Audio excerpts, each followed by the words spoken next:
You are watching Fufa TV, the home of Ugandan sport.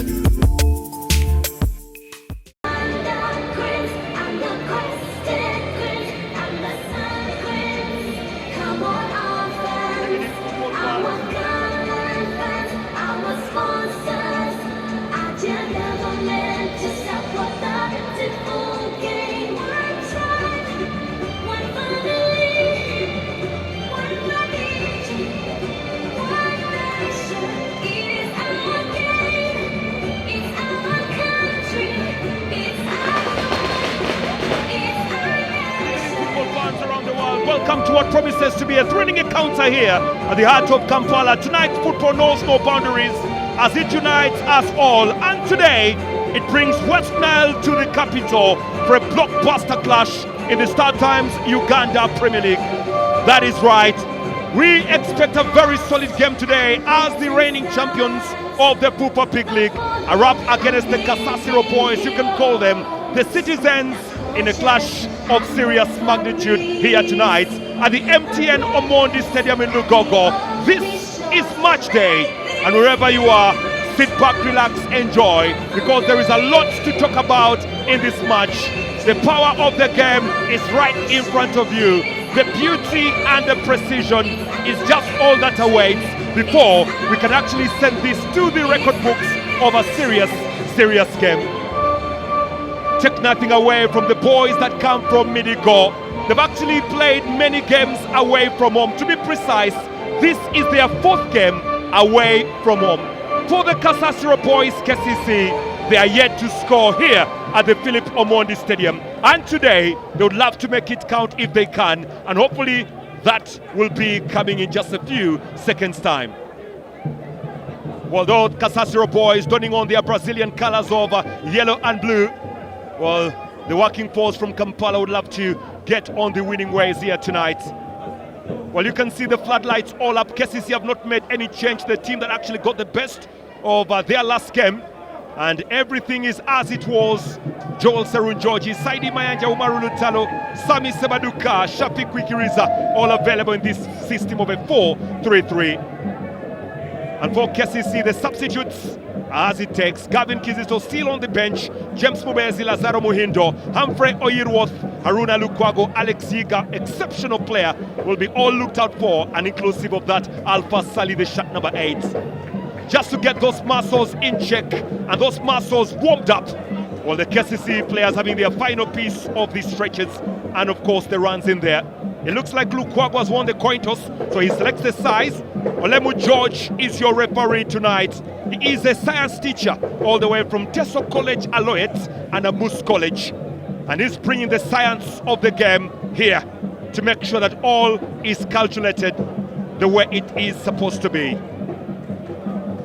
And here come the boys from Midigo in their fourth game away from home. They have not yet played a game at home, and they have an interesting lineup. Lawrence Olaboro, the shot number 14, was the MVP of the Fufa Big League. He's one player to look out for. Simon Peter Odeke and Alan Chigundu are the other players that complete the attack. And trust me, on the bench, Julius Ochen, James Semambo, Najib Tusaba, all have actually made the cut to be available for this game tonight. There goes Ajotre Christopher, captaining his side yet again here. He is a player that actually came from the youth ranks of Calvary, and he knows everything about the team and is very much getting ready for this game in particular.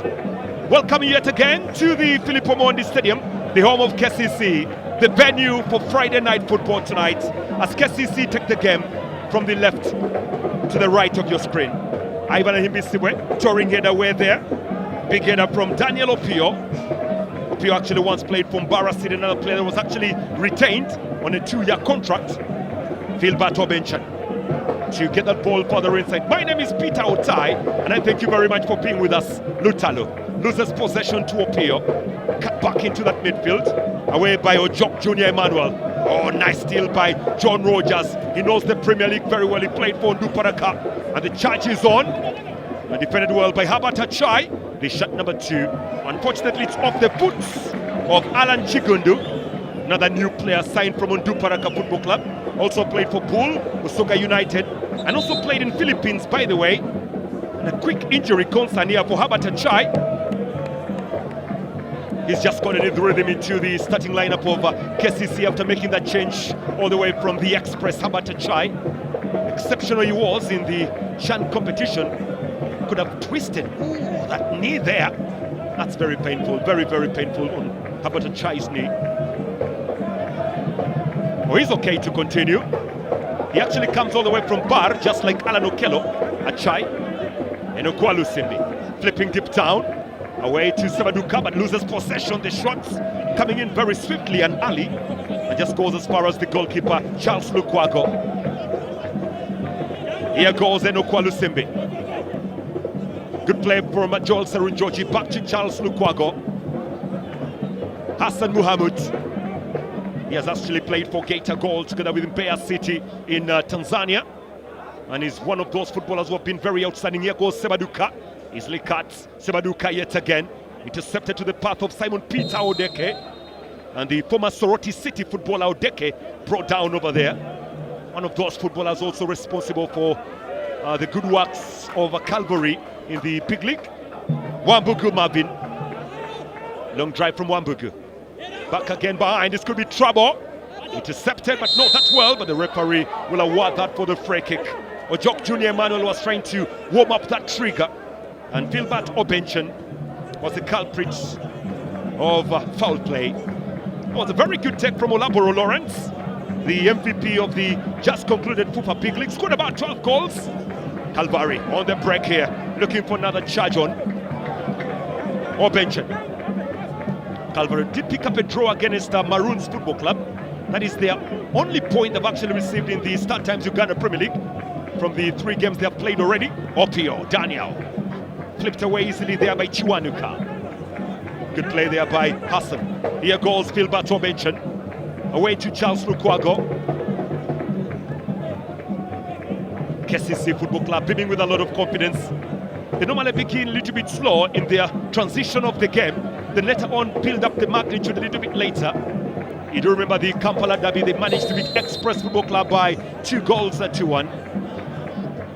And possibly they'll be loving to get more momentum from this game, trying to get all the rhythm they can get. Where they charge on, slowly by slowly. Joel Serunjoji, very heavy it was for Ivan Ahimbisiwe, just goes out for a goal kick now to Calvary Midigo. Calvary Midigo is actually, you can say, the farthest team that the footballers in the Start Times Uganda Premier League will be travelling in the entire season. Actually a team that was set up in the ranks of Christianity, and you can say that they've been doing really well. Walusimbi Enoch, Charles Lukwago, given back easily to Joel Serunjoji. Joe making that run, collected easily by Sebaduka. 1 goal for him in the Start Times Uganda Premier League for Sebaduka. Fortunately that ball could not be gotten away. Strung easily back mine and finally brushed out there for a throw-in.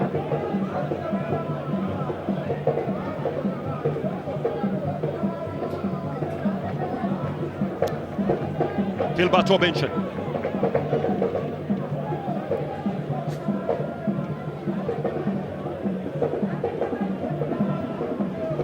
Oh, good stand in the midfield, very good turn there was by Lutalo.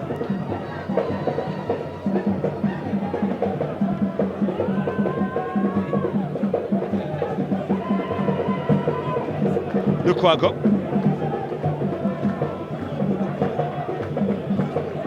Hassan. Straight back away to the path there of Achai.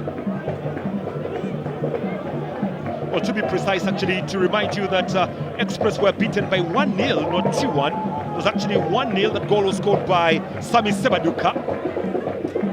Oh, got it away by the captain. Good run there by Agotre. Fortunately, Olabore Lawrence could not keep that ball on shake. Hassan Muhammad. Sami Sebaduka actually scoring his very first goal in the Start Times Uganda Premier League in that 1-0 win. Very lucky to actually be in the right place at the right time on the night. The ball just fell to his leg and it was very easy cushioning for him to put into the back of the net. Late in that one. What do you coach, Stephen? Another new footballer. He was actually been with them, played for Soroti City. It was he that scored the goal that actually gave Calvary the win over Paida Black Angels in the FUFA Big League. The shot number 15. Look out for him. Achai Habat trying to nick that ball for the inside. Defended really well. And ball just goes out for a corner. Opio alongside Oriokot. Pio Daniel once played for Mbarara City. There's a lot of talk going on from the back. And the shot number 15, Stephen Oriokot, trying to give some bit of sense to one of the players there. Where Emmanuel, former goalkeeper of Uganda Christian University, was actually voted the best goalkeeper in the 2019 University League. Joel Serunjoji cutting it back a little. Oh, intercepted really well there by Agotre.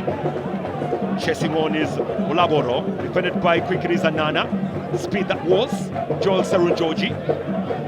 Saidi Mayanja. Achai, straight back to Charles Lukwago. Well, Kcca coming to this game after beating Express away by 1-0 on the 23rd of October. That goal was scored in the 71st minute by Sebaduka. Calvary do stand number 15 on the table. They have not won any game, and they have drawn one and lost all the two, and could be trouble here. And bowled away. Agotre. Good interchange. Christopher Agotre trying to open up to Odeke Simon Peter. Defended well there, but Simon does well. Agotre, Christopher again. Agotre. Float back there to Chiwanuka. Odeke. Chiwanuka Andrew, former Chetume footballer. Also played for Mediana FC, Express Villa and Plascon. So he actually has the blood of the Uganda Premier League to his name. He has that belt to talk about. Oriokot loses possession on the run right now. Here goes Saidi Mayanja in the box looking for Haimbi Sibwe, but Were Emmanuel was right there to rescue the day. Emmanuel Were, three-time Masasa Cup winner, 2015, 2016 and 2018. Chiwanuka. Let challenge. Frustration, you have to admit, from Sami Sebaduka. Well, getting the best of Andrew Chiwanuka. Sami Sebaduka on your screen there. His father, in the names of Godfrey Sembuguya, once played for Posta together with the under-20 Ugandan team. He actually was born in Canada and represented the North York Academy. Wambuga Marvin from Chira United to Calvary. Chiwanuka away from the legs of Ogotre. It's become a game of ping-pong right now, from one side to the other. Poor take, but Simon Peter Odeke still has possession. Odeke whipped in well by Chiwanuka Andrew, and finally away by Hassan Muhammad. John Rogers clipped on by Opio. Oriokot Stephen, very good play by Calvary Medigo. On the changes, Philbert Obenchon waiting. Flipped him a little bit, good play. Umaru looking for him, Sibwe! The answer! Finally hunting in the 9th minute! Very good football, and he shoots them down. Ivan Sibwe's second goal in the start time Uganda Premier League. The goal was beautiful. The build-up was magnific. Magnific, I have to admit. Beautiful, real beautiful goal from Kcca. Ivan Sibwe, the boy from Kcca. And you can say he's looking to shoot them down, and he does that really well. Just only 9 minutes for him, but look at this build-up. Good 1-2, very good rat-a-tat on there. Ivan Sibwe, no stopping him when he has his eye on goal. They normally say he loves to leave goalkeepers on the ground, and he does that again, the boy from Kcca. Oh, he's scoring the goals ever since he made that switch from URA. Well, you have to say, Calvary had actually begun the game really well, then they switched up a little. Kcca is that kind of team that punishes you very much when you switch off. Ivan Ehimbisiwe scores Kcca's very first goal here at the Omondi this season. Remember, the 2 goals they scored against Sports Club Villa were scored in Nambole in what was supposed to be a double header. Kcca was the home side, but Ivan Ehimbisiwe scores the first goal here for them. They did draw against Lugazi, and here they come again. Lutalo, Joel, Nana, quick it is up. That was not quick enough. Read well by Alan Chigundu. Whipped away there by Wambuga. Hassan Muhammad. Lukwako. Not the kind of vibe we normally hear at the Kcca grounds. But yeah, the momentum of game is actually still coming in. Ugandans are still getting very much used to football played at 8 p.m. You know, we are so much used to 4 p.m. and then 7 p.m. Changing time to 8 p.m. is actually, well, slowly by slowly entering into the minds of many. Here they come. Lutalo opens up, deep. Collected easily by Sami Sebaduka. Looks up, swings, and just goes out for a corner.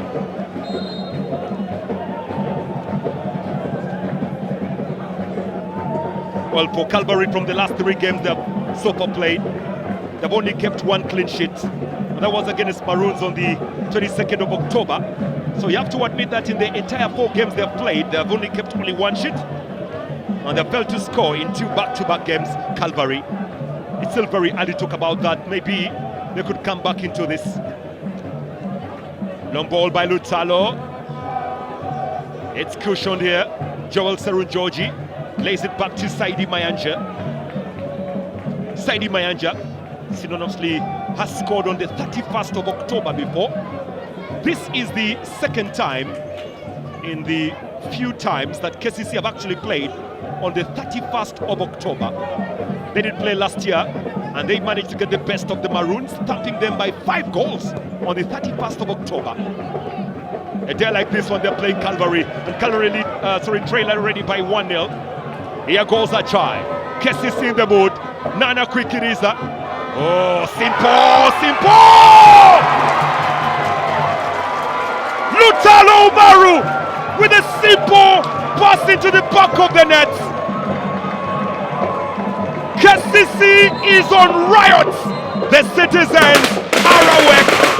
And trust me, the fans are demanding more from their players. And the players are not disappointing. 13 minutes. Kcca leading by 2-0. Lutalo with the goal. He actually is a provider and a goal scorer.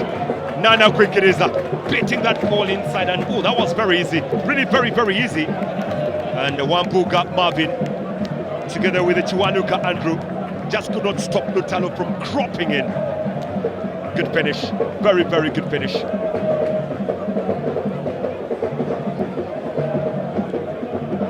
Well, those are 2 hitmen for Kcca, and there is no stopping Kcca today. They are very much in the mood of winning this one free and square. There's a lot of talk now going on here. Were Emmanuel has already conceded 2, and Wambuga has actually called for a meeting alongside Stephen Oriokot. Those are the 2 defenders. Jimmy Chintu, well known for his services at Uganda Christian University, that man. And also well known for women football in Mukono around there. Calvary Football Club were promoted to the Star Times Uganda Premier League under the guidance of Simon Otim. But unfortunately for Simon Otim, due to lack of the papers for this, he can't be the one actually heading the touchline. Headed by Jimmy Kintu. Kcca 2, Calvary 0. Well, the Horizon Stars are having a problem here. Sami. It's out for a throw into Chiwanuka Andrew. Long throw. Brush back into play. Sami Sebaduka. Daniel Opio. Down goes John Rogers, but keeps us run on play. John Rogers. Ton of purpose. Ivan Ehimbisiwe can't reach away by Stephen Oriokot. Charles Lukwago. Hassan. Oh, look at him run. So Hassan here. Nana quick eraser. Gets the best of John Roger. But unfortunately goes out for a throw-in. Nana quick eraser. Former Bull player, also represented Chipra in secondary school football. He's a footballer who actually has that mixture of Mtungamo and Kamuli blood.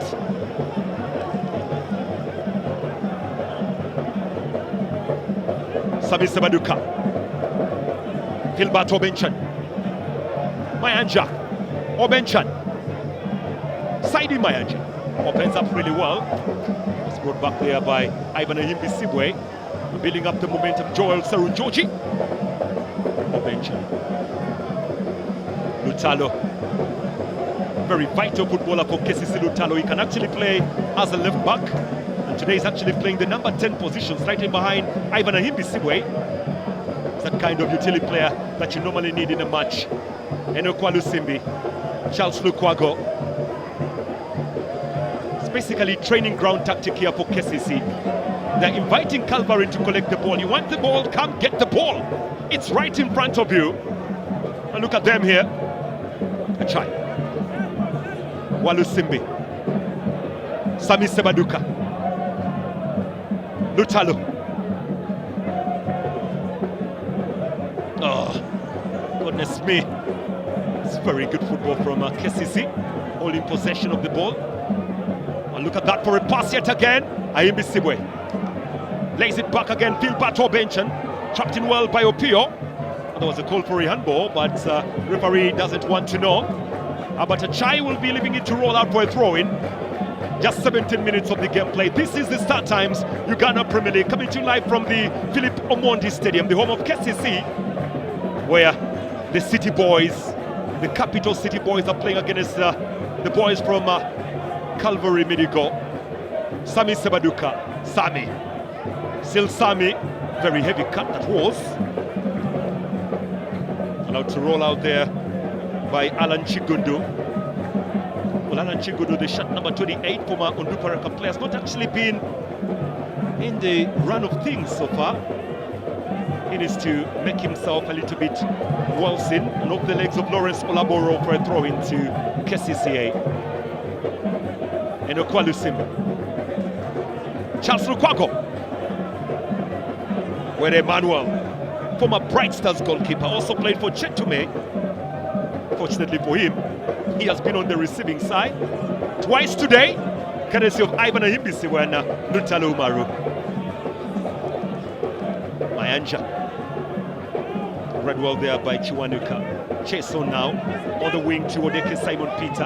On one side of Jock Jr. Meant to look for that ball there, Jock Jr. Charles Lukwago.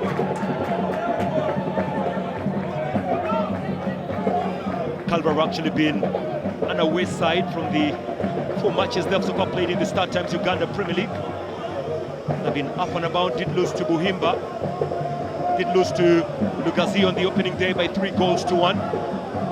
Surprisingly, Calvary have actually just scored 1 goal in the start times Uganda Premier League from the previous 3 matches they've so far played.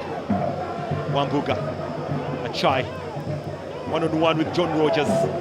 And a very good energy shown by John Rogers. Wins that battle.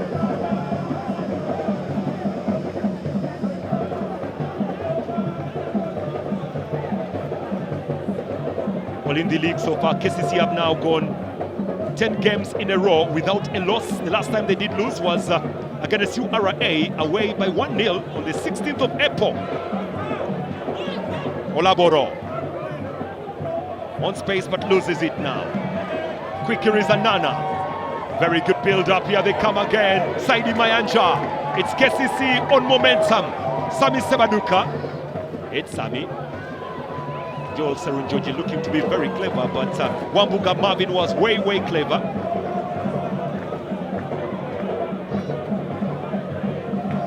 Joel Serunjoji, not known, by the way, for scoring very many goals, but he's that kind of engine that you love in a team. He's the driving and, of course, moving force for the side. Sami Sebaduka there on your screen. Scored against Express Football Club in that 1-0 win recently at the Ham Stadium in Nachibubo. Chiwanuka. They love to call him Chiwa. Wambuga. Oriokot Stephen.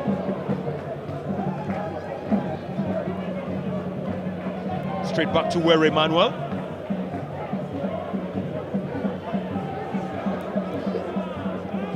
A long ball by Marvin Mwambuga Praise.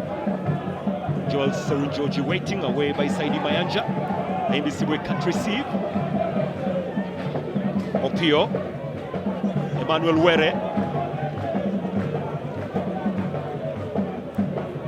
Well, the last time that Kcca played against a side from West Nile, that game ended 1-1 against Arua Hill.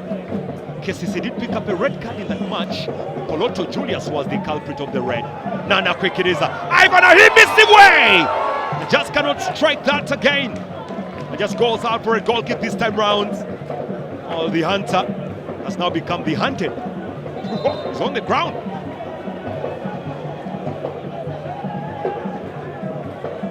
He picks himself up to continue. Ivan Ahimis, but look at that for a pass again from Kiriza Nana.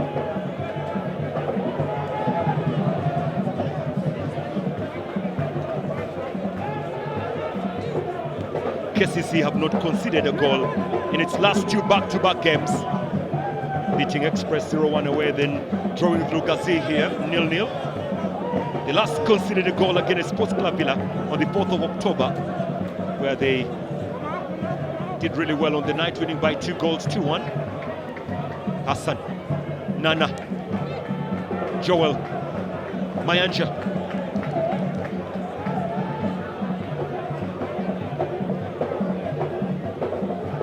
Joel, quick release Nana.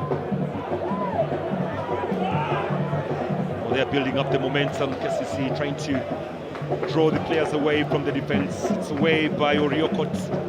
Quick release Nana. In the box, he tries to go. Oriokot closing in. Whoa! What a save from Were! That was very close from Mbisiwe to make it 3. But the goalkeeper, Were Emmanuel, was way lax. Very good save. Really, very important save there. Quick it is Nana building up that momentum, gets the best of Oriokot, and then that flip. And what a save by Were Emmanuel. Not moved whatsoever, just had to keep his body checked in and made that exceptional save.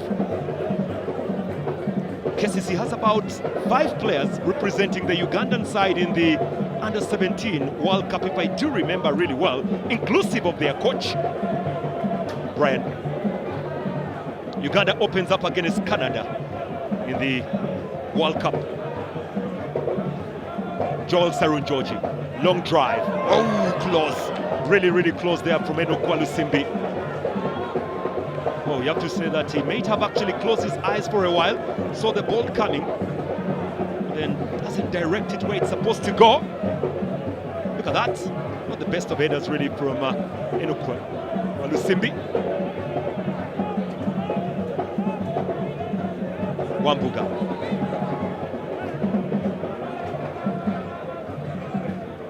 Alan Chigundu. Getting the best of Nana. Agotre loses his balance. Hassan Mohamud. Enokwalu Simbi.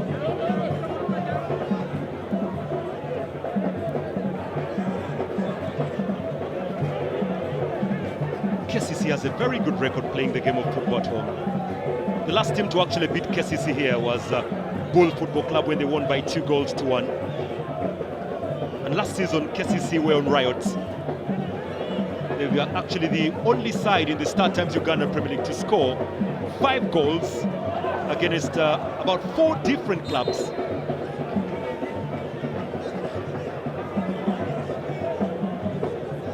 One of the highest scoring sides last season, Kcca.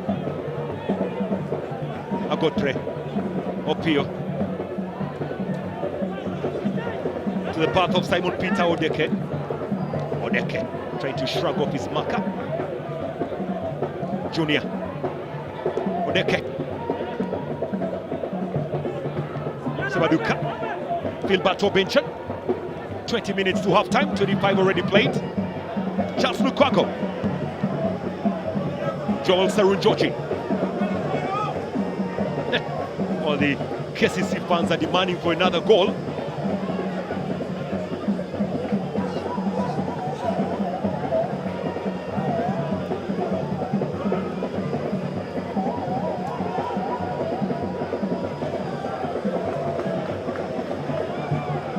Sebaduka.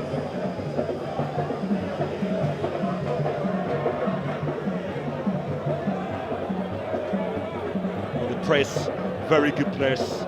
Here they come. Saidi Mayanja. Sami Sebaduka. Obenchen. Mayanja. Long ball by Joel. Got it away easily. Nana, Kwikiriza. Nana does well over Alan Chigundu. It's a very, very big rip, but it's kept on playing really well. And the header from Ivan Ahimbisi was set by Were. Ivan Ahimbisi has actually gotten very many chances for goals tonight. And it's Emmanuel Were, this time actually very, very alert. He knows and he sees the hunter coming his way. Well, the cut back there from Philbert Obenchen was good. And the header from Ivan Ahimbisi, red wall there by Emmanuel Were.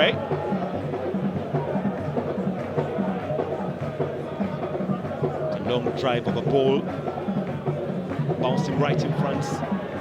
Very, very teasing place. Jaw receiving from Mayanja. Jaw deflects. Corner.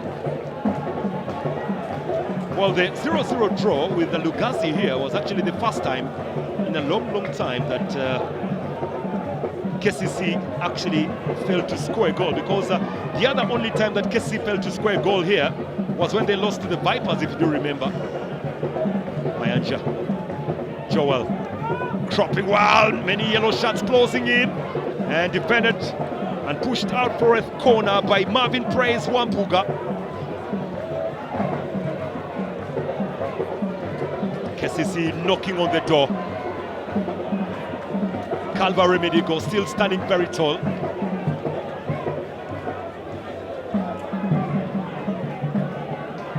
Joel Serunjoji try and deliver this ball into the forbidden area. Maybe it will be. And headed out for a goal kick. Philbert Obenchen.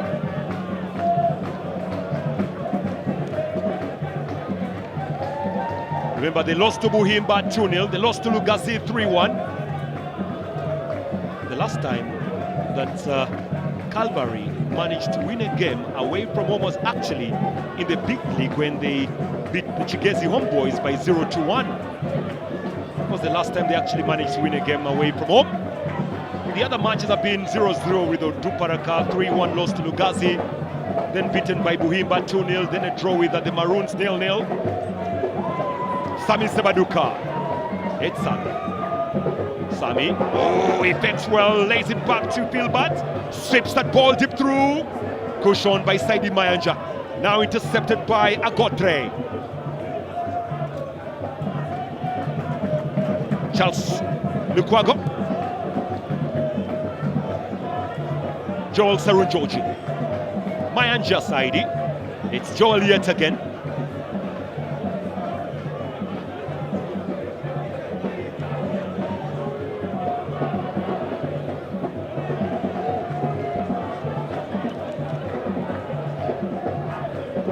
This is Kcca's third league game at home. This is on with one game played in Nambole, where they beat Sports Club Villa by 2-1. Then that draw against the Lugazi. Then this, they're leading by 2-0. For a side that was yet to actually score here, have so far scored 2 goals tonight. And from the 10 games they've played at home, Kcca have managed to win 7. They've drawn 1 and they've lost only 2. And those losses were to Vipers and Pool. Calvary just cannot break in. Oh, they reclaim the ball really well by Opio. Odeke Simon Peter. Red wall by Junior. Agotre.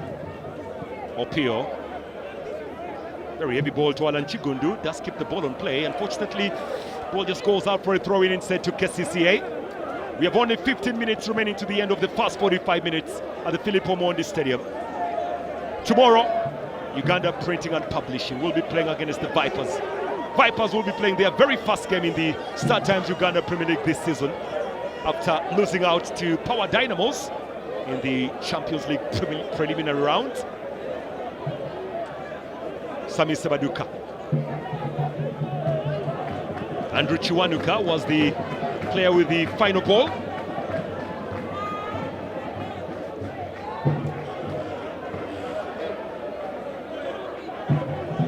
Sami.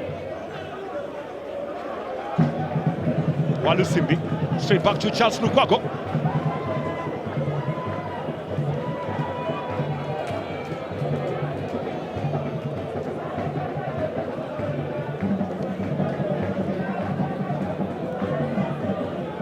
Well, currently you have to say Calvary away from home have now conceded 7 goals, only scoring 1. They did lose to Buhimba by 2, lost to Lugazi by 3, now they're losing to Kcca by 2. Oh, here they come, Kcca, very heavy from Philbert Obenchan. Defensive header there from John Rogers.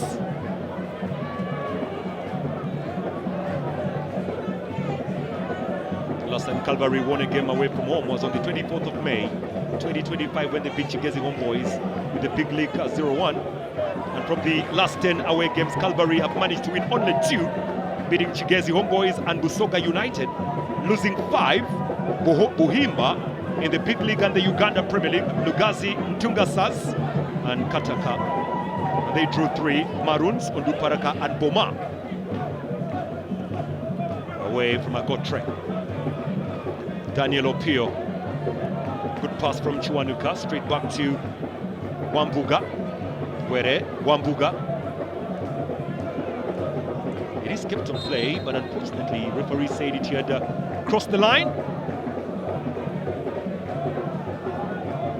Philbert Obenchan. Enokwalusimbi. Joel Serunjoji. Hassan. Joel.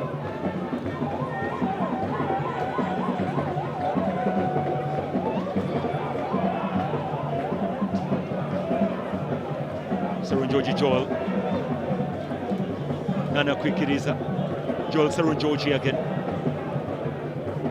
Away from Habata Chai. Close range. Unfortunately, direction wasn't the best there for Sami Sebaduka. And just goes out for a goal kick instead. Looking for his second goal.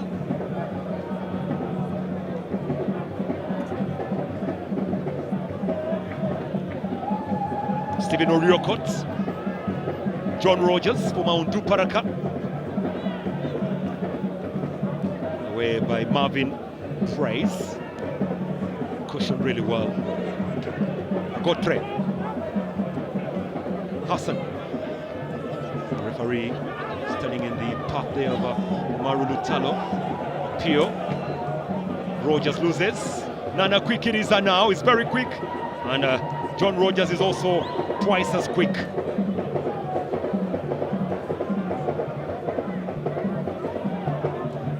Well, Serunjoji. Lutalo. Well, there's actually news coming in from America that one of Kcca's players, Sanat Anaku, got himself a contract with a club all the way in America, so it's very good to see him trying to move on with his career of the game of football. It didn't work out very well for him ever since he made that switch back to Kcca injuries with limited time of play. Good shielding from Ivan Ahibisiwe. Philbert Obenchan. Sami Sebaduka. Philbert Obenchan waiting. Sami. Walusimbi. Joel Serunjoji, no look pass. Saidi Mayanja on way. Sami Sebaduka goes for that shot. And Were falls on it yet again. He's been very, very busy compared to Charles Lukwago. When was the last time you saw Lukwago make a save? He's actually just reading books behind there, enjoying a cup of coffee or something like that. Sami Sebaduka. Enokwalusimbi. Enoch. Good push. Joel Serunjoji. Ivan Ahibisiwe can go. And where Emmanuel takes it on.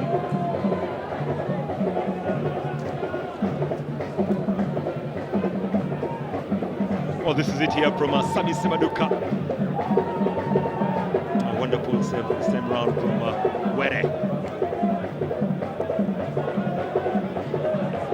It's product of Uganda Christian University, Were.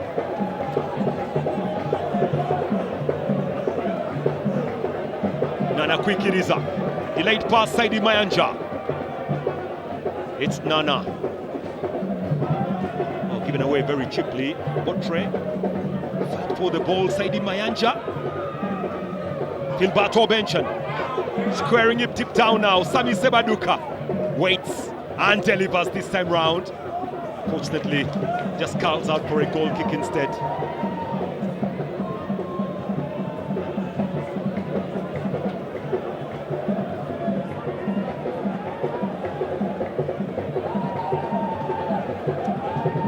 Well, from the last 6 games, Calvary have actually scored 5 goals, with a 3-0 win over Karongi still standing as one of their biggest scores. It was on the 1st of June 2025. Now they have conceded 7. The ball, ooh, lack of direction from the captain, Agotre.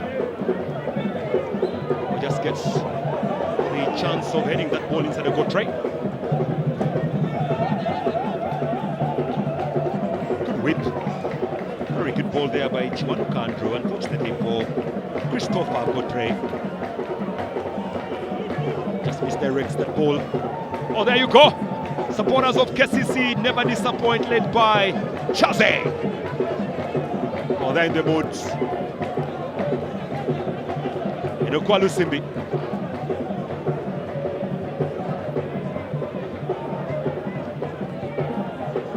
Very heavy ball there by Daniel Opio.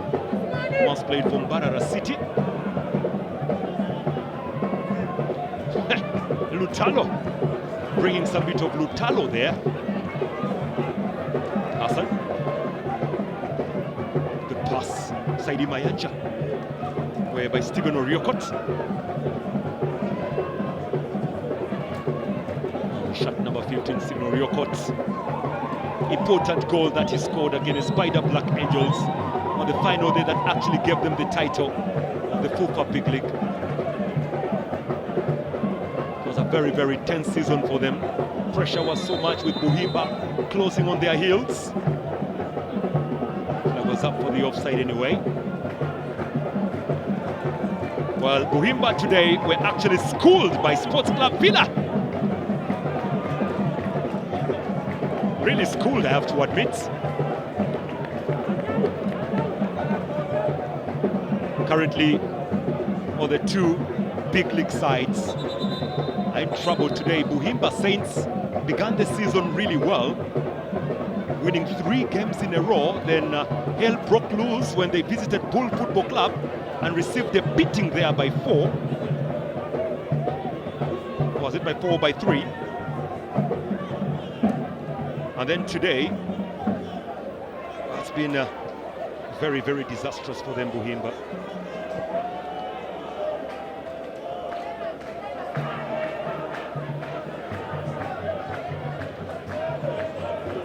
Buhimba losing by 3-0. Sports Club Villa becoming very good travellers.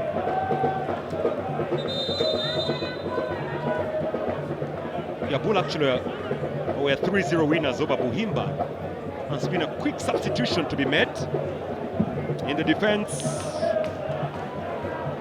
all stands well, but in the attacking option, Ochen Zakaria will be the one coming in.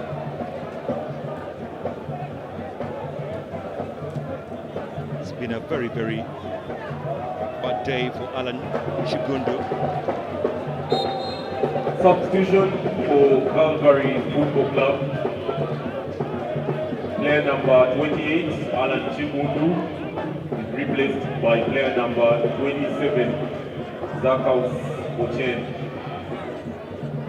Ochen Zakaria coming in to replace on Alan Chigundu. Zakaria is another product of Soroti City.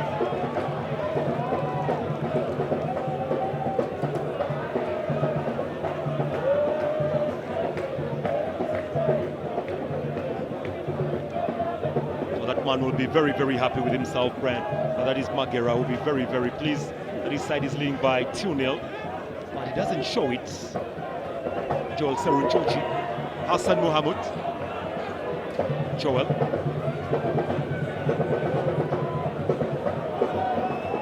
Oh, the name was actually written very poorly today for Ochen, but it's Ochen Zakaria. Today it was written as Zakaus, surprisingly.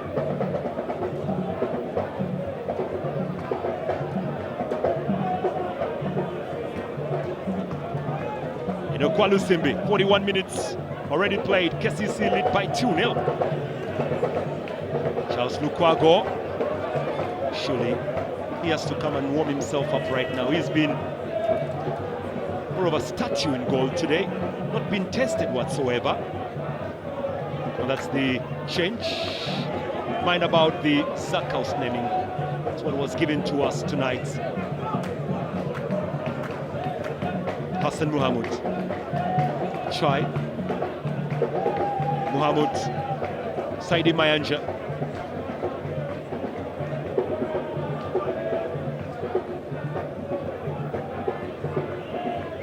Walusimbi Enoch. Lutalo. Walusimbi. Sabaduka. Chiwanuka. Walusimbi waiting and passing. Joel Serunjoji. On space to Nana. Leaves one on the ground. Shafi Kwikiriza. Kcca peeled up and the shot. Oh! Rattles the post. The rebound! Nana Kwikiriza scores again on the 31st of October. He scored on the 31st of October 2024. And he scores again on the 31st of October 2025. Nana Kwikiriza. Well, you can say Kcca is currently zooming. They are totally unstoppable. Nana Kwikiriza getting that ball really where he had wanted, and he just slides that ball into the back. There's a lot of talk going on. Rogers complaining with Jimmy Chintu here. The defender having a word with his coach. But let's look at this again. Good ball. That was one good ball. Hit the post over there. It just fell to the leg of Nana Kwikiriza. And he couldn't miss from such a distance. Chiwanuka trying the option. But that actually was very poor a while ago from the boys in white. 2 minutes. Only 2 minutes of normal time remaining to play for. They've added one more. Lekwago. Saidi Mayanja. Remember, it's just first half. And the Horizon boys are being taken to the horizon here. 3-0. Saidi Mayanja. Good pass. Good interchange. On the wing side, Philbert lays it back through. Sami Mas all the way. They regain possession very, very quickly, Kcca. Joel Serunjoji. Junior Kantridge. Away by Okotre, Nana Kwikiriza. Sami! And straight back to where Emmanuel.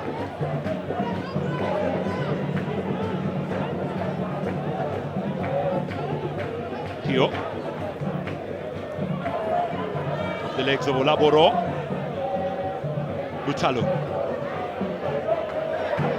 A try. Long ball. Off the legs of the Hunter.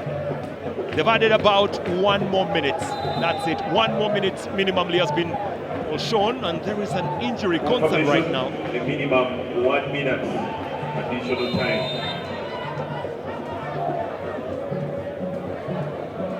Lutalo complaining with looks like John Rogers on the ground. Rogers not very happy. That's the man of the moment, Nana Kwikiriza, scoring from here. Very good skills. Look at him there, building up the momentum. The shot there from Joel, hitting the post and back to the path of Nana Kwikiriza. Just did not stop on that. But good attempt, really, from Joel Serunjoji. Nana Kwikiriza, beautiful goal.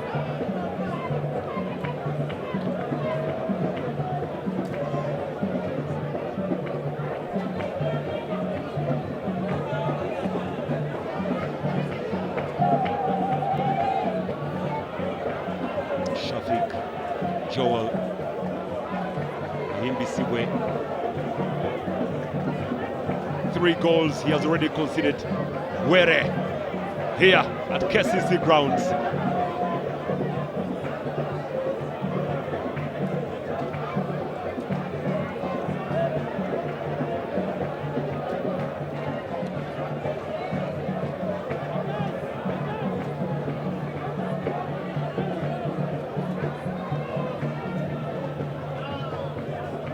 Be a drop ball. They added 1. Now we are currently on borrowed time. Where Wambuga. Marvin Wambuga. Faisal Modeke. Laboro.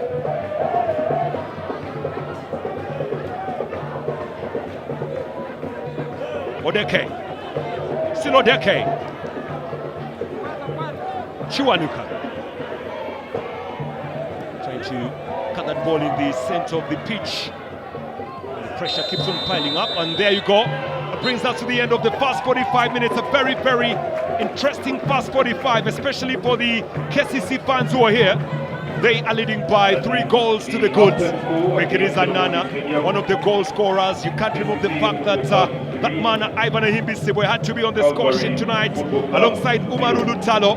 Those 3 have actually been very busy for Kcca in tonight's match. It's been a wonderful first 45 for them today. And Charles Lukwago, the goalkeeper on the other side of Kcca, really has not been busy.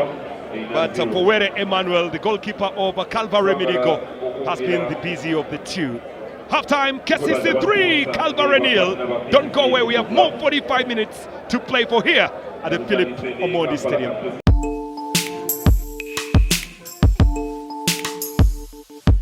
You are watching Fufa TV, the home of Ugandan sport.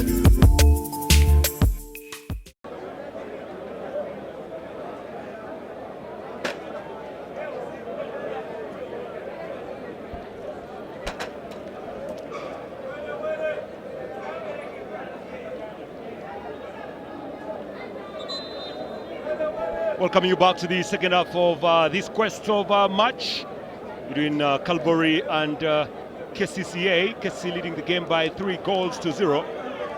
And looks like there'll be a quick substitution for Kcca. It's going to be a double substitution to be precise. I can see Yiga coming in. Substitutions for Kcca Football Club.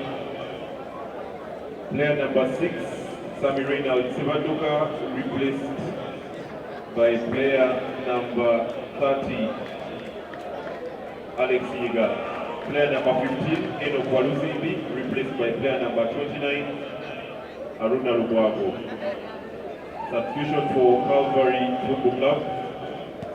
Player number 8, Christopher Agotre, replaced by player number 12, Najib Guaido. Well, there you have it, the substitutions made. Calvary will also be making that change. Mind you that it's been a wonderful one to see. Shot number 30, Yiga.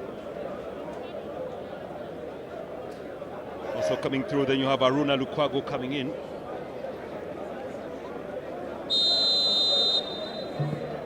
Alex Yiga, another very, very young, talented footballer with speed. Be the player to look out for. The exit of Walusimbi Enoch means that Philbert Obenchan will be going to the central part of the defense, and Aruna Lukwago will be going on to the wing side. It's just a tactical switch for Kcca.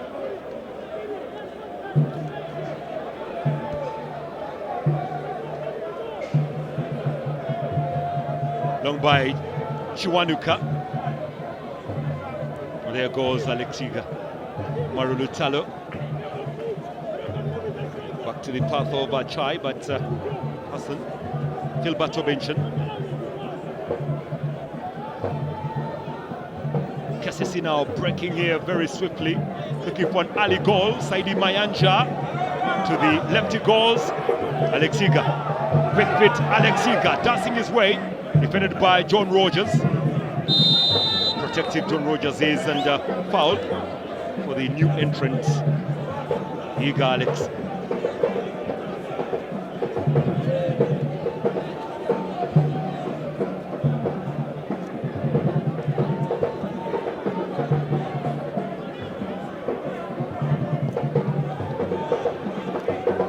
so far. That's how it stands in the match of the day.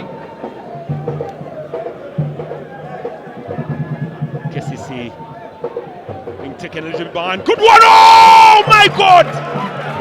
Lawrence Olaboro! Well, the MVP of the FUFA Big League of last season, Lawrence Olaboro, strikes one here for Calvary. Oh, that was a very good goal. Very, very good goal. How he stole it and swung it in. Charles Lukwago, totally beaten. For once, you'd actually think that Olaboro would not score from such. It's football. What a steal. Just watch this very well. Turns and shoots. What a color. What a color. Now that is the instinct of a striker. That's exactly what true strikers normally do. Steal, strike. Lawrence Olaboro. What a goal. 12 goals last season in the FUFA Big League. Olaboro. Saidi Mayanja. Aimbi Sibwe. Saidi Mayanja taking on 3. Still has possession. Yiga. Still Yiga.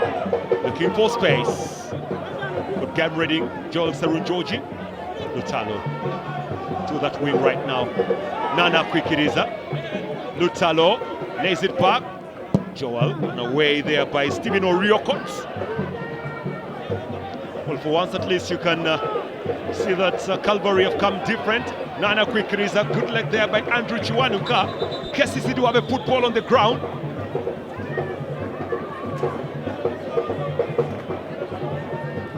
Well, the goal scorer Lawrence Olaboro is on the ground. He's feeling the pinch. One of those footballers who actually traveled with Simon Otim. On the elbow. Should came through there from Philbert Obenchan. On the shot number 14. He's okay to continue.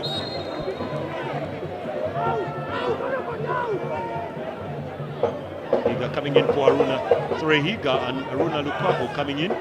Replacing those two, Sami Sebaduka and Enokwalu Simbi. Up here. Joel. Higa. But a try. Joel Serunjoji. We have 4 goals in this match already. Philbert Obenchan. Philbert on the pass. Haruna Lukwago now. Looks. Oh, that was something there from Haruna Lukwago. He's hungry for a goal too. I don't think he was actually going for that cross. There was a lot of power on that ball. Yeah, good one. Very, very good attempt. I looked up, saw the goalkeeper out of his line, where Emmanuel, but not on target whatsoever. Appeal. Cut back there. Aruna. Straight back to Charles Lukwago. Hassan Muhammad. Charles Lukwago.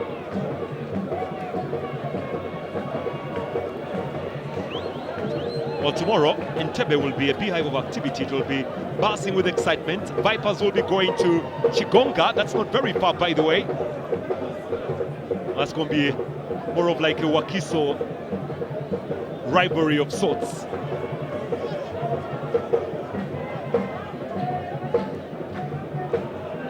Very good style, very good stand there from Pio, Daniel.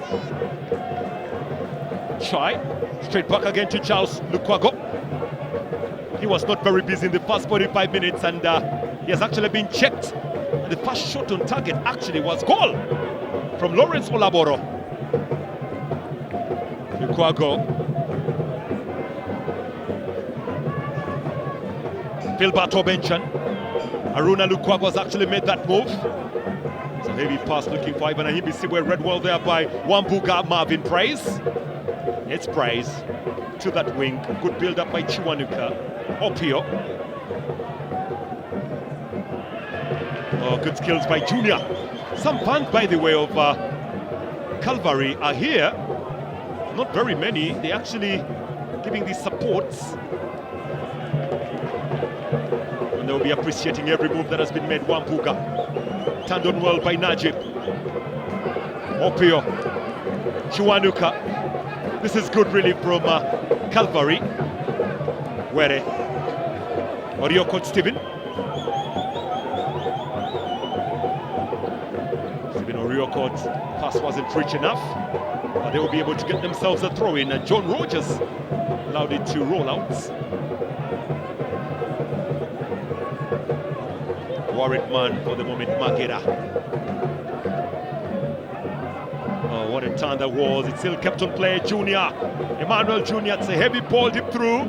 Could be cut back. And wonderful take by Charles Lukwago. Oh, totally, the game has changed for Calvary. Good whipping ball by Jock Junior Emmanuel. And the shot number 30 was actually gotten from the Young Elephants. Jock Emmanuel, Joel Sarunjoji, Saidi Mayanja. Can they keep that ball on play? No, they cannot. It's out for a throw in here to the Young Elephants. If you look at this picture on your right, those are actually supporters of Young Elephants. Just a few of those, but they've actually turned up to watch the game. And they are appealing. Opio loses out on play. Lutalo, Alex Yiga, Ivan Ahimbi Sibwe. Ivan Abatachai. Ahimbi Sibwe. Good turn, really good turn. Yiga loses his momentum. Reclaimed in that midfield.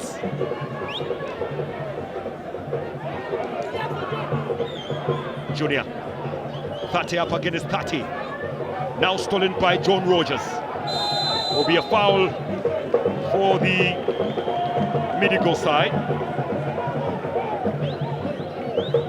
John Rogers actually began his career of football at the Nduparaka youth system, then played also for Nduparaka, then Arua Hills, and had to go back to Nduparaka. Oriokot, currently Nduparaka is actually playing in the Pupa Big League, and they got relegated from the Uganda Premier League to the Big League. I've been doing more of the survival over there, very close to making a comeback. Last season alongside Paida Black Angels, very good one, but the season had already gone and they had to actually continue piling up. On that fight, Ivan Ahimbi Sibwe, defended well by Najib. Failed kick it will be.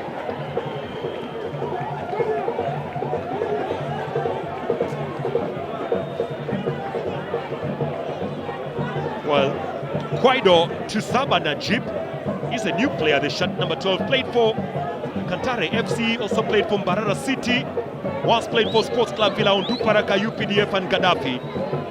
Kwaido Tusaba Najib, shot number 12, who came in recently.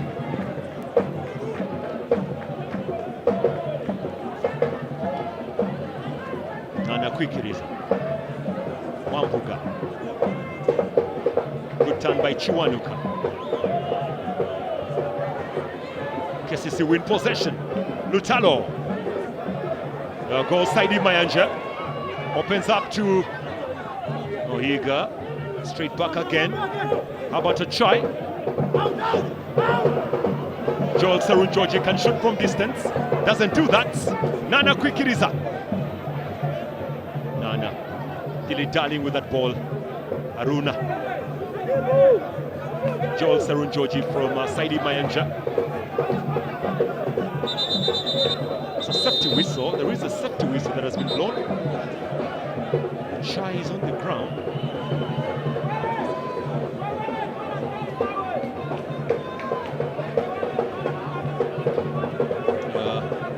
He's a very, very fine footballer. Unfortunately, injuries. About to try. It looks like there is a yellow card to be brandished here. We'll be able to find out exactly who will be receiving that. That is Enoch, together with Sami Sebaduka. And on the other side, Mugweri watching. I hope it's not a yellow card for that man on your screen. John Rogers could be the culprit of the yellow card. He's walking away. Being spoken to by Emmanuel Were.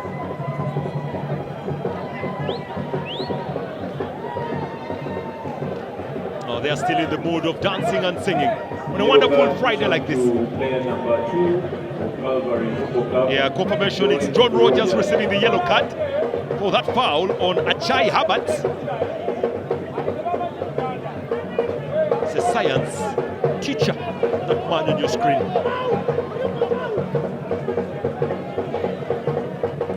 And Kcca had their doctor actually retiring this very week. Was it this week? Yeah, he did retire this week. He has given Kcca the best over 7 years. He was here, he had to call it quits. They normally say even the best dancers at one time have to leave the dance floor. That's exactly what the former doctor of Kcca had to do. Simon Odeke also receiving a yellow card.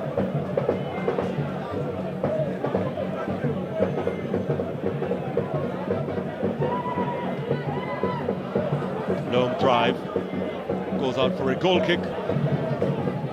It's been a different second half, hasn't it been? Compared to the past 45, it was all about Kcca driving from one side to the other. It's in less of 27, Zachary Ochen. Charles Lukwago. Hassan Mohamud. Hassan. Alex Giga. Philbert Obenchen. Philbert. Red wall there by Odeke. Simon Peter. Just goes out for a throw-in. Simon Odeke is one of those footballers who actually signed a contract extension with Calvary for more 2 years. Nana Kwikiriza failing to trap on that ball. Chiwanuka Andrew, former Chetime player, in his very first season with Calvary Medigo. Trying as much as possible to arc the players deep through. Aruna. Nana. Way by Lutalo. Ibanahim Bisibwe. Fight for the ball continues. Nana loses possession to Opio. Serun Georgie. Kwago back again to Serun Georgie. Joel. Good ball. Notan. Defended well there by Wampuga. Ochen Zakaria. Zaka. Long from Zaka, looking for Junior Emmanuel. And defended well there by Hassan Mohamud. Junior trying as much as possible to fight for that ball. We're approaching an hour of football very shortly. Kcca 3, Calvary 1. Same score it was when they played against Lugazi.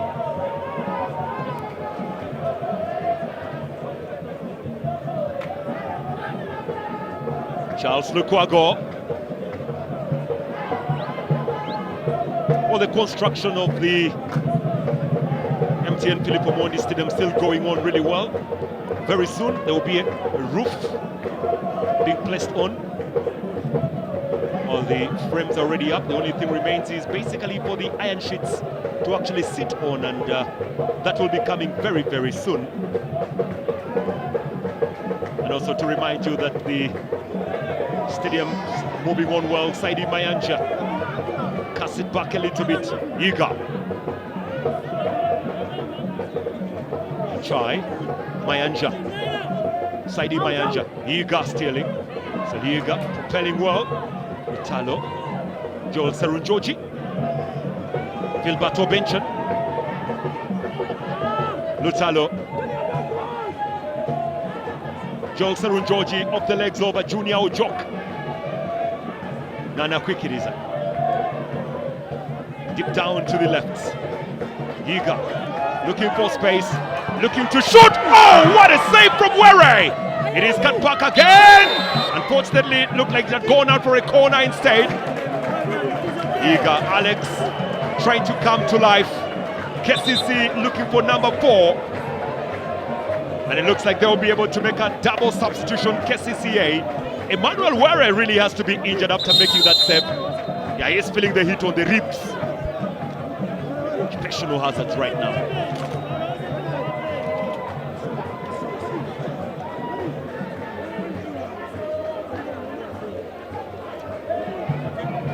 Well, just like I was saying before, there is a lot going on in terms of infrastructure development. But let's look at this again. Iga trying much to go for that shot. A wonderful save. Very, very, very good lip. He just opened his body really well, created space for himself, where he had to overstretch.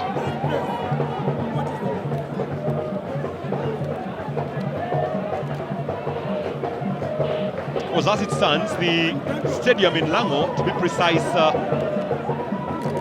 the Jonah Kibwa Olympic Stadium is actually standing at 33% complete, according to reliable information coming in from Lira. The Hoima City Stadium stands at about 98% complete. There is a possibility of it actually being opened even next month. It's going on really, really well. And of course for Kcca, their stadium is also having a touch on substitution for Kcca. There will be a double sub to be made. And Sharifu Sengendo together with Emmanuel Anyama will be the ones coming in very shortly.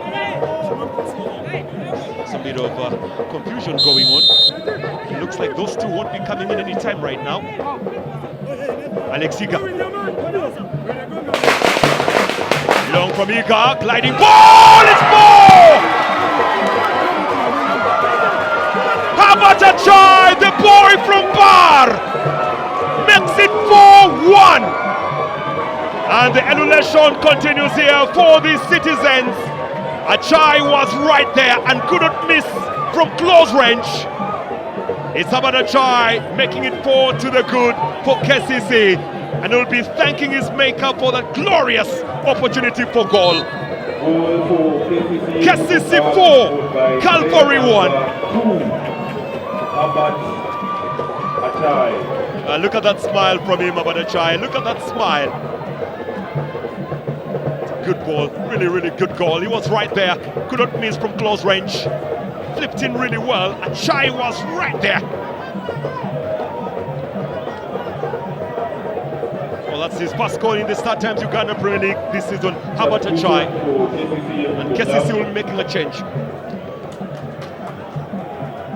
Player number 5. Sharifu Sengendo coming in shortly.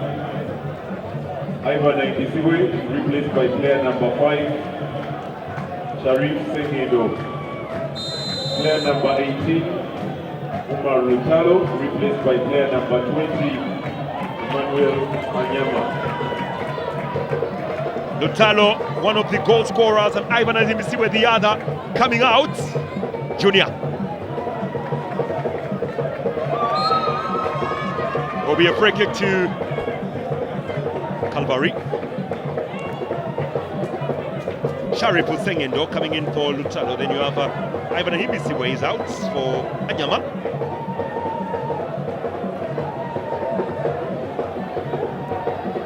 Five goals in this match.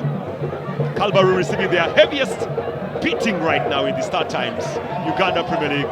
Oh, what a pass that was. Anyama. Anyama is another product, by the way, from West Nile, so he's actually playing against his fellow colleagues from West Nile here.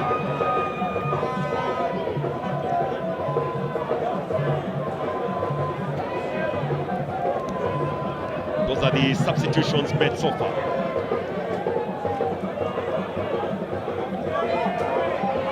Oh yeah, they come again. Saidi Mayanja looking for 5! No penalty. Referee waves away. He was well poised and seeing that well. Iga, still Iga. Linking well, into the D they go. Nothing yielding from Saidi Mayanja. They get themselves a corner. What a game.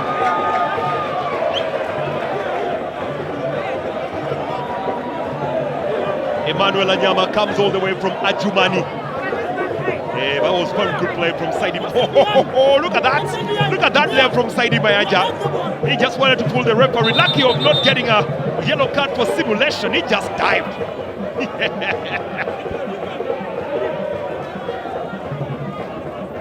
Corner. 24 minutes remaining to play for. Kcca 4, Calvary 1. Short one it will be. Collected yet again. Iga, the dance master. 30 up against 30. It's kept on play, but the referee said it had already crossed the line for a goal kick. And Kcca not very pleased with the referee's call. Where already considered 4 on the 31st of October. Last year, Kcca scored 5 goals, and now they are on 4, looking to make another record. Where away from Oriocots, John Rogers with Odeke, Oriocot, Stephen Oriocot, back to Emmanuel Were, whereby Hassan Muhammad, at the head of Achai, the goal scorer of number 4. It will be a throw-in now to Calvary. Kcca looking to make another change. Shot number 19 shall be exiting, and here comes Alpha. The Alpha finally gets the options of coming into play the remaining 23 minutes. Just listen to that draw. Here comes Alpha Cherry Sally. Player number 19, Shafiq Anna, Junior. By player number 8, Alpha Sally. Corner. Alpha Cherry Sally once played for Net Football Club, also played for Express at one time, nurtured by Proline. And once scored a very, very good goal in these playing pitches when he was playing for Proline here in the Uganda Cup. It was a beautiful goal that he scored on the night. A sharply quick is the shot number 19 exits, and the Alpha finally comes in. Chiwanuka back in play, unfortunately not on target. Goes out for a goal kick to Kcca.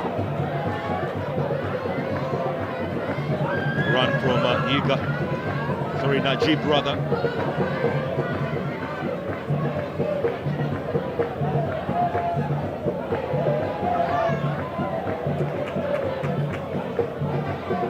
Bilbato Benchen. Charles Lukwago. Hassan Muhammad.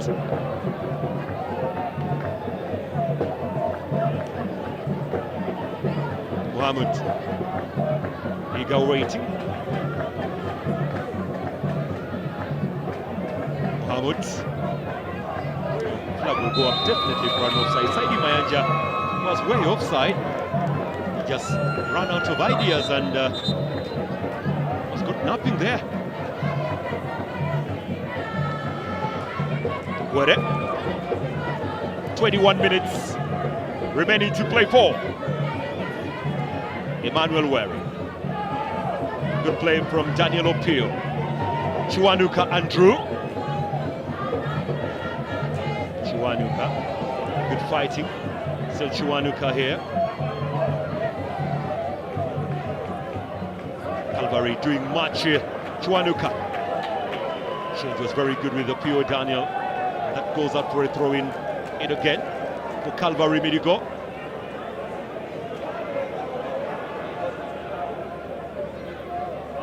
Calvary will be able to look for another goal if they can get good power shown there, and there will be a free kick in a place of potential. Ochen Zakaria brought down. Now at least the side from Midigo get themselves a free kick in a very, very good place of play. Possibly Olaboro, looking to become the first player to score 2 goals against Kcca in the Star Times Uganda Premier League, but good press from Zakaria Ochen.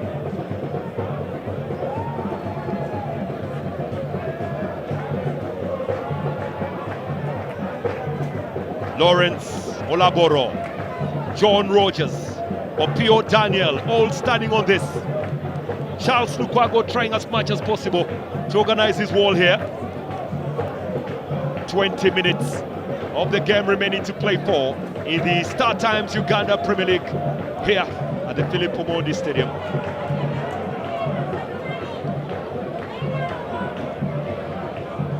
Protective wall for Kcca. 3 players inclusive of Chiwanuka. Chiwanuka! Good side, the rebound! Will it count? Oh yes, it will count. Stephen Oriokot, a player that scored the goal that brought Calvary to the big league, from the big league to the Uganda Premier League. The player that scored that all-important goal that gifted them the title finally scores here again. Stephen Oriokot, in the place where everybody had switched up from Kcca. It was a very good free kick from Chiwanuka Andrew, swung in well, and Oriokot was right there, really right there. Was he offside or no? By the time the ball was swung in, he was onside. Stephen Oriokot. Player number 14, Lawrence Olaboro, replaced by player number 20, Stephen Nyalimo. Well, there will be a change. Player number 2, John Rogers, replaced by player number 16, Eric Otimtwinyu. Well, it will be a substitution for Calvary. They're trying as much as possible to bring more forward power. This is the first game in the Start Times Uganda Premier League this season to give us 6 goals. Kcca 4, Calvary 2. Calvary becoming the first team to score 2 against Kcca in a long time, by the way. Remember, Vipers together with Bull Football Club were among the teams that actually scored 2 against Kcca. Now the team all the way from Midigo has gotten that. Odeke trying to swing to action.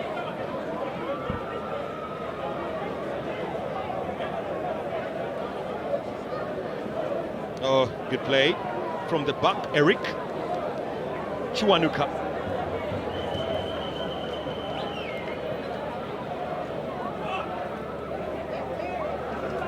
More pressure coming in from Calvary. Lazarus. Away by Philbert Obenchen.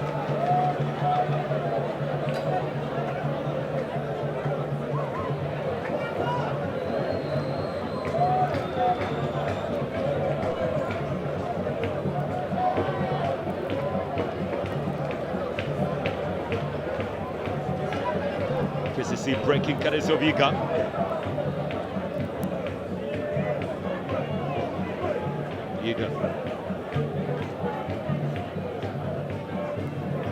Well, 2 goals are very many to chase, but it's a football match. Anything can still happen. We did see the introduction of shot number 16, Eric, that is Otimwinyu.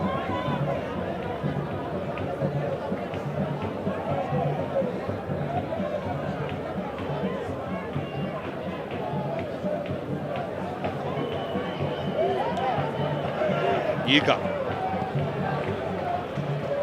Defended well by Najem.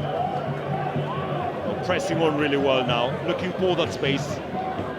It's cut back by Junior, swung well by Odeke. He just goes as far as a goal kick instead.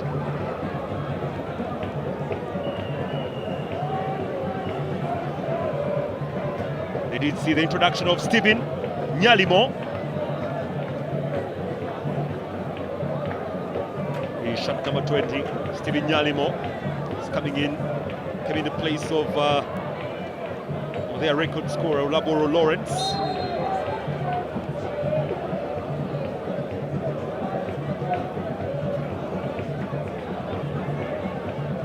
Eric Otimwinyu was actually signed from the Paida Black Angels. Also another player was retained this season, the shot number 16. Then shot number 20. Nyalimo Stephen was gotten from Soroti Thunder. He's a very, very interesting footballer, the shot number 20. He's also a graduate all the way from Kumi University in ICT, and also does play beach soccer. He was the MVP of beach soccer in 2023-2024 for a club called Mutola Beach Soccer Club. Nyalimo Stephen, the shot number 20.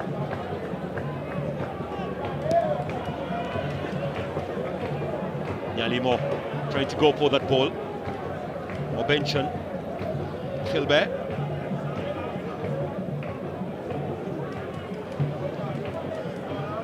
Chase on that ball. Defended well there by Runa Lukwago. Straight back to Charles Lukwago. 14 minutes. Chai. Lukwago, Hassan Mohamud, Philbert, Joel Serunjoji, Joe,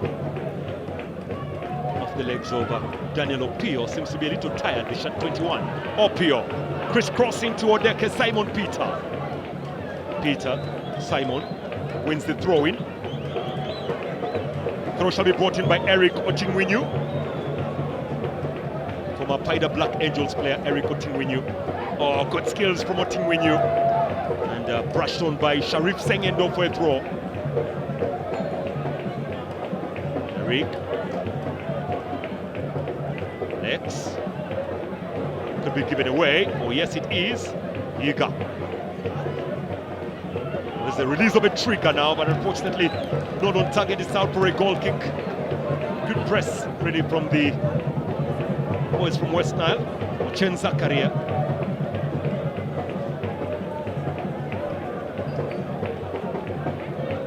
We have some very good footballers. Calvary Medico. It's not been actually their time, really. 4 games away from home.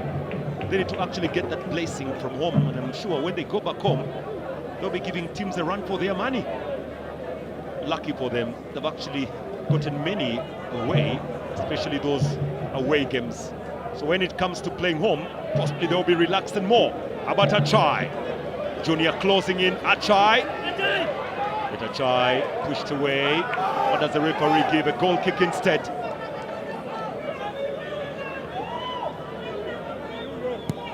One goal in the start times Uganda Premier League share here. Away by Marvin Praise Wambuga. Pio, very, very heavily cooked there from Opio. Trying to open up the run of Andrew Chiwanuka. Kcca begin this very quickly. Philbert Obenchon. Charles Lukwago. Charles.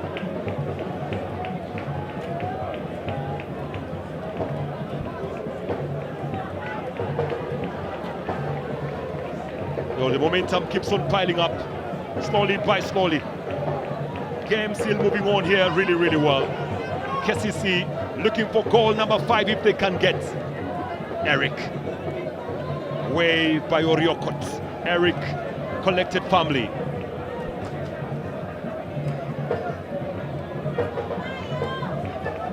Philbert Obenchon.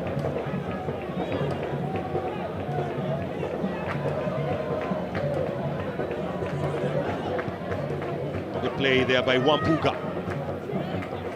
Nyama. Saidi Mayanja. Achai. Saidi Mayanja. Joel Sarunjoji. Philbert Obenchon.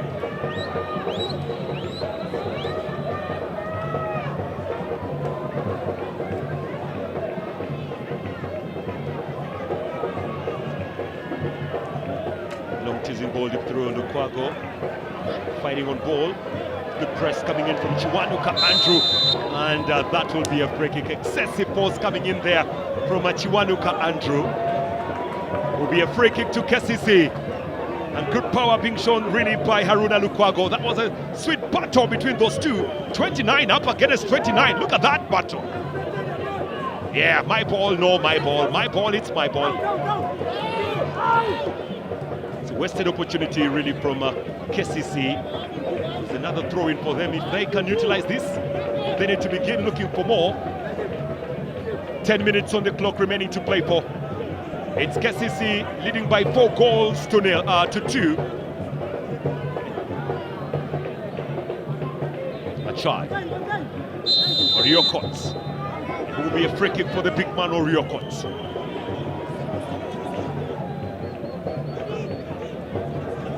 Well, tomorrow it will be UPPC, Uganda Printing and Publishing, up against the Vipers. That is at the Fisheries Grounds in Bugonga.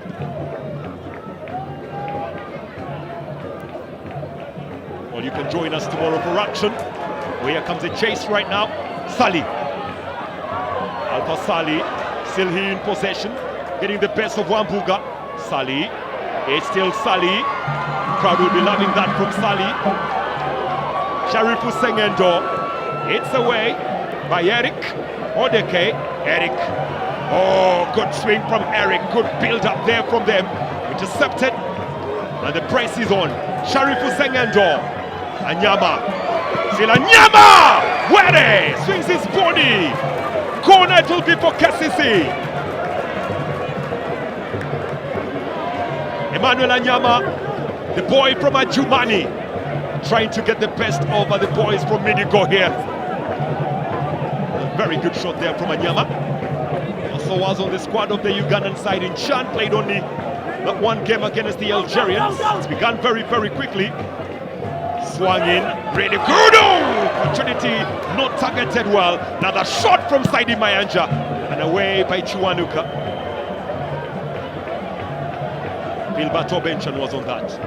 Stephen Nyamilo rather. Aruna Lukwago very busy at the back. Gabriel still out injured. Off the legs of Ochen Zakaria. Will be a free kick to Kcca. They look to begin this very quickly. And they do that. Joel.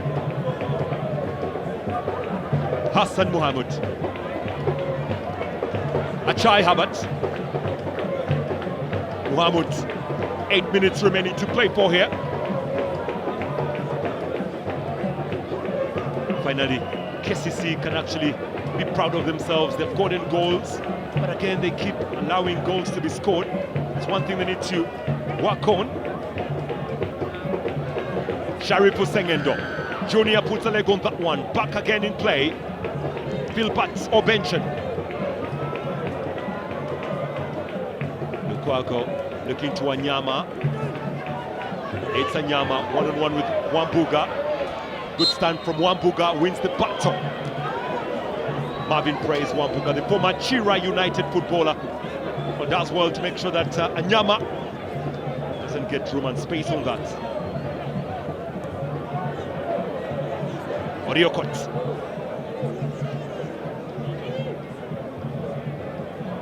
From Stephen Oriokot, looking for Stephen. Unfortunately, the other Stephen just cannot keep hold of that.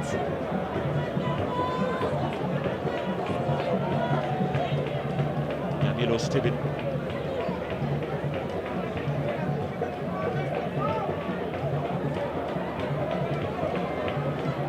Philbert Obenchen.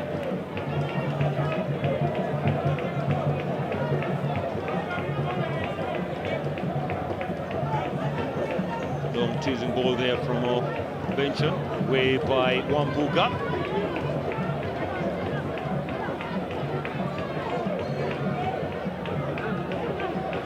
Sali, Alpha Sali, Sharifu Sengendo, giving it away easily. Simon Peter Odeke, Calvary are now breaking in number. On space right now is the green Eric Otingwinyu. It's given away cheaply. It's a tongue-biting name there, Otingwinyu.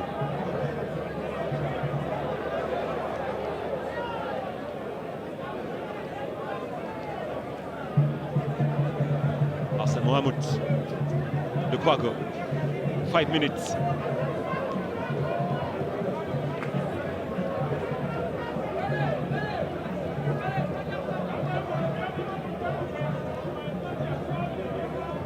It's got in the way, not far. Be a handball. Saidi Mayanja not very happy there from the referee school. Be a handball here to Calvary Midigo. Very many Mayanjas have actually progressed Kcca really, really well. One of those is Jackson Mayanja. Mia. Wambuga made a deep throw in the box. Chai putting it out for throw into Calvary. Eric Ochingweyu. So Eric to that ball through Sharifu Sengendo. Kcca's ball it will be.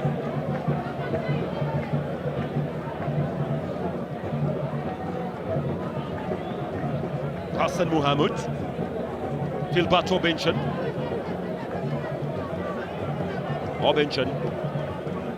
Lukwago, Aruna. Online play getting the best of Zakaria. who wins that fight. And there will be a free kick yet again here to Calvary. Referee wants it a little bit behind. It will be started by Marvin Praise Wampuga. Chiwanuka. A bouncing ball deep through. Achai. Ooh, Achai. Lucky for him that the ball actually went away from goal, but it was actually going to that side and had to clear it again. Twice it had to get off his body. Eric.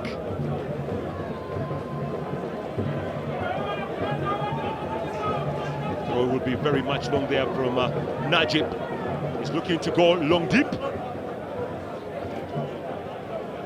It's Najib with a long one. It will be long, flipped in, and they win a corner. Yeah, good one. Very, very good press coming in from Calvary Medical. They win themselves a corner. Simon Peter Odeke, former Soroti City player, still in play. Nyalimo is there waiting for this one. Corner to be swung in by Chiwanuka Andrew, one of those new boys. Long from Chiwanuka, it's a little bit heavy. And even the run of Stephen Oriokot couldn't keep it on play. There was a lot of energy on that ball, really. Kcca will be very pleased that it actually did not cause any kind of a stir there. Began very quickly by the citizens. Haruna. Sali. Alpha Sali. Pressing on really well. Anyama. Haruna. Gilberto Benchen. 2 minutes of normal time remaining to play for. Muhammad. And that's swept away by Najib, but reclaimed it again by Gilberto Benchen. Haruna Lukwago. Sali waiting on play, but unfortunately it was the wrong choice there from Haruna. It will be a throw to Kcca. Sali. Gilberto Benchen. Muhammad.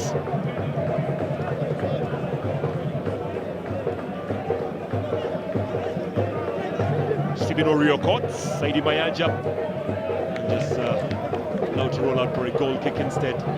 Good shielding by Stephen Oriokot.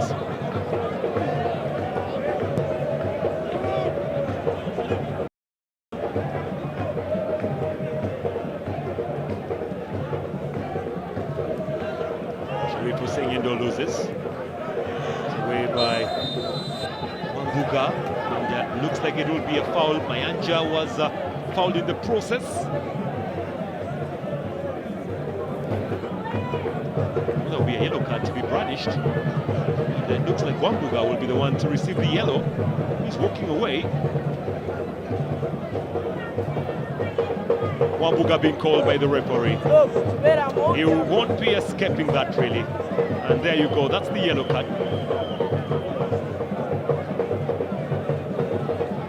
Ryokot trying to organize his boys here. Emmanuel Were has also gone in to complain the captain. He has the right to do that. He is the captain. Yellow card shown to player number 23, Calvary Football Club, Marvin Praise Wampuga. Well, surprisingly for Eric Otingwinyu, his name was so long that they had to cut it to Oting. Well, they knew they would actually disturb commentators with that one, so yeah, they made it very easy for us. The shot number 16, Eric Otingwinyu, and on his shot is actually Oting. Well, 90 minutes have been played already, so we're waiting to find out exactly how many minutes have been added on by the referee. It's still 4-2 in favor of Kcca. 3 minutes have been. Patient build up here from the boys from Calvary. Odeke to Oting. And Oting just cannot get that ball through.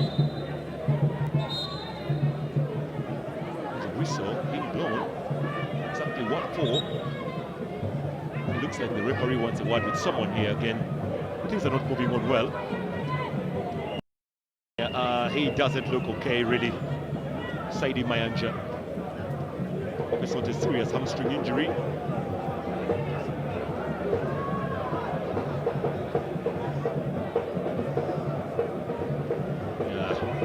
He'll be okay.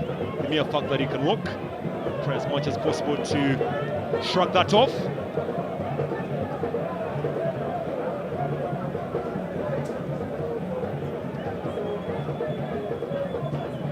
Najib looking to go long again.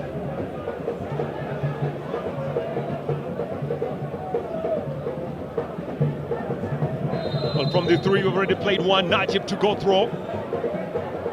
He actually goes short to Tink. Looking to sweep. Does direct the ball yet again. Still bubbling through into the box. It goes. A shot that doesn't chill Danny and goes out for a corner instead. Well, very good press, really good play there from Calvary Midigo. It took some bit of heroic performance from the back to just put that ball away for a corner. Simon Peter Odeke. Long swing by Simon. Away by Achai. Otink. Still Otink. Wins the throw-in instead. Well, ever since he came in the place of John Rogers Oting, it's been very different for Calvary on that side. That's the right-hand side. It looks like the coach went with more experience to start with John Rogers instead of Oric Otingwinyu. Najib to throw yet again. On seconds. Now running down the throw. Could be the last action of the match. Nothing much really for Calvary Midigo. It's a long ball in. Najib trying to flow that ball through, finally clipped away by Phil Butts. Some more borrowed seconds here from the referee.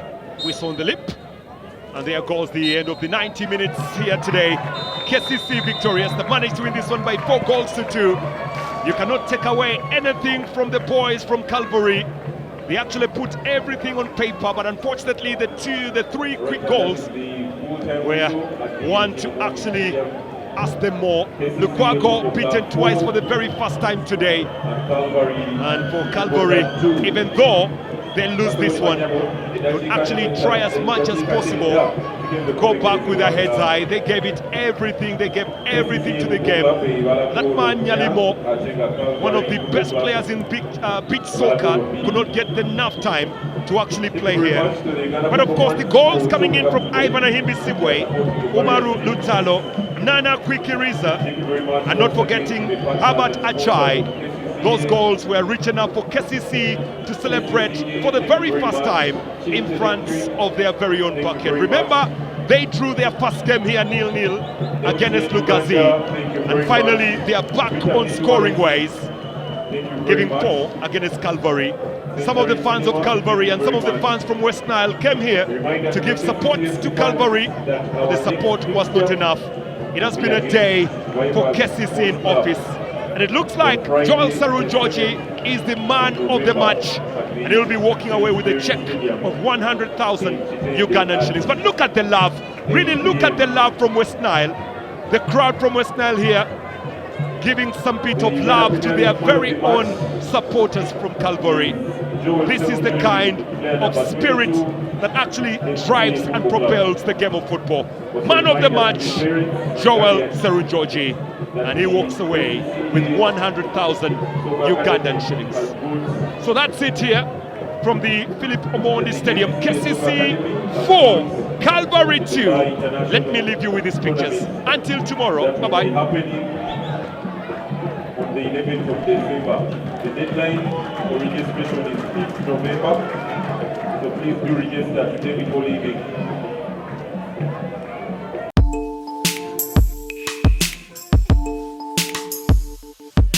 You are watching Fufa TV, the home of Ugandan sport.